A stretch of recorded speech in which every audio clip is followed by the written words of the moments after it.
G on line ہیں ہمارے ساتھ انگلینڈ میں میرین فرقان. جی بیٹا میرین. السلام علیکم باب جان. وعلیکم السلام. ہاں بھائی انگلینڈ میں رہنا، میں یہ تو نہیں کہتا انگلینڈ میں رہنے والے کوئی دنیا سے زیادہ محبت کرتے، لیکن یہ مجھے بتاؤ بیٹا کہ سورہ رحمان آپ نے سنی، محنت آپ نے کی، مسائل اپنی جگہ، یہ جتنی اس کا گلیمر ہے دنیا کا جو پل کرتی ہے، کوئی کمی آئی؟ باب جی بالکل.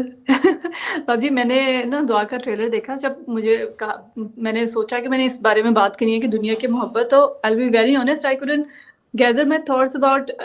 کہ میں اس کے بارے میں کوئی بات کروں، کیونکہ I'll be very honest کہ سورہ رحمان کا پیغام سننے سے پہلے تو بابا جی بس دنیا ہی دنیا تھی. واہ. اور میں نے ابھی دعا کا جب ٹریلر دیکھا تو اس میں وہ حضرت عیسیٰ علیہ السلام کا وہ ایک کول ہے، میں اس کو ایگزیکٹلی پڑھ دیتی ہوں کہ جیسے بیمار آدمی شدت درد میں کھانے کا مزہ نہیں پاتا، اسی طرح جس کو دنیا کا روگ ہے اس کو عبادت کی لذت نہیں، وہ عبادت کی لذت نہیں اٹھاتا. تو بابا جی میں نے جب سورہ رحمان سنی تھی تو اس کے بعد میں نے یہ چیز نوٹس کی کہ جب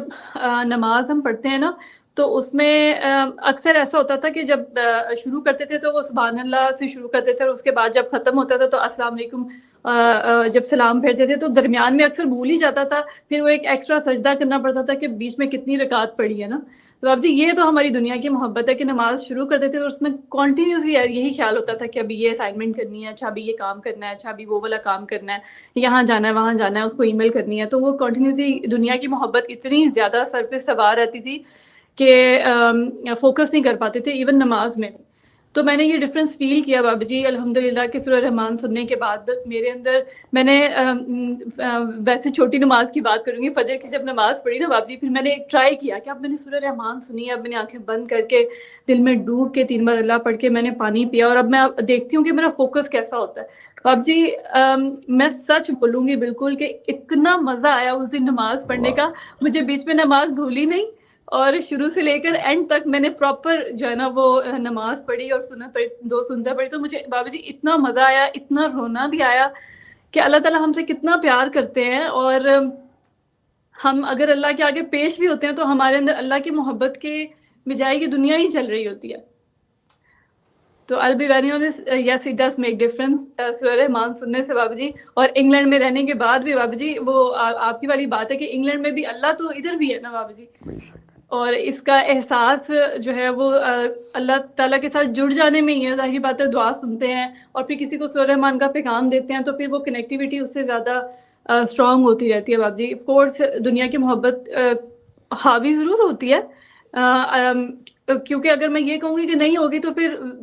یہ تو بالکل ہی غلط بات ہو جائے گی بابا جی. کیونکہ اگر ایسا نہ ہو تو اگر ہمیں کوئی چیز جب نہیں ملتی، میں نے دعا کے ٹیلر میں بھی یہ بات پڑھی اور میں نے اس سے ریلیٹ کیا کہ واقعی ایسا ہوتا ہے ہمارے ساتھ کہ اگر ہم کسی چیز کی خواہش کرتے ہیں اور جب وہ ہمیں نہیں ملتی تو ہم اس کو اللہ کی رضا سمجھنے کی بجائے اس کے اوپر رونا دھونا ڈالتے ہیں، مایوسی نا امیدی میں چلے جاتے ہیں. تو ایسا ہوتا ضرور ہے بابا جی، بٹ ہم جلدی اس میں سے نکل آتے ہیں کیونکہ ہمارے پاس ایک گائیڈنس ہے. کلندر پاک رحمۃ اللہ علیہ کا اتنا خوبصورت یہ پیغام ہے سورہ رحمان کا، اس کو سنا ہے اور پھر اس کو پھیلاتے ہیں. تو آئی تھنک وہ جو ٹرین ہے بابا جی وہ پٹری کے اوپر ہی چلتی رہتی ہے، تھوڑی دیر کے لیے رکتی ضرور ہے لیکن وہ چلتی رہتی ہے بابا جی. جی تیرا بیٹا، یہ آپ نے اکثر دیکھا ہوگا کہ جب کوئی آدمی بیمار ہو جاتا ہے یا اس کو پیٹ میں درد ہو یا سر چکرا رہا ہو یا بخار، آپ اس کو دنیا کے سب سے قیمتی چیز بھی آفر کریں نا کھانے کے لیے، وہ نہیں کھائے گا. اس لیے حضرت عیسیٰ علیہ السلام کا یہ قول ہے کہ جس طرح شدت درد میں بندہ کھانے کا مزہ نہیں پاتا، اسی طرح جس کو دنیا کا روگ ہے وہ عبادت میں حلاوت نہیں پاتا، یعنی مزہ نہیں پا سکتا.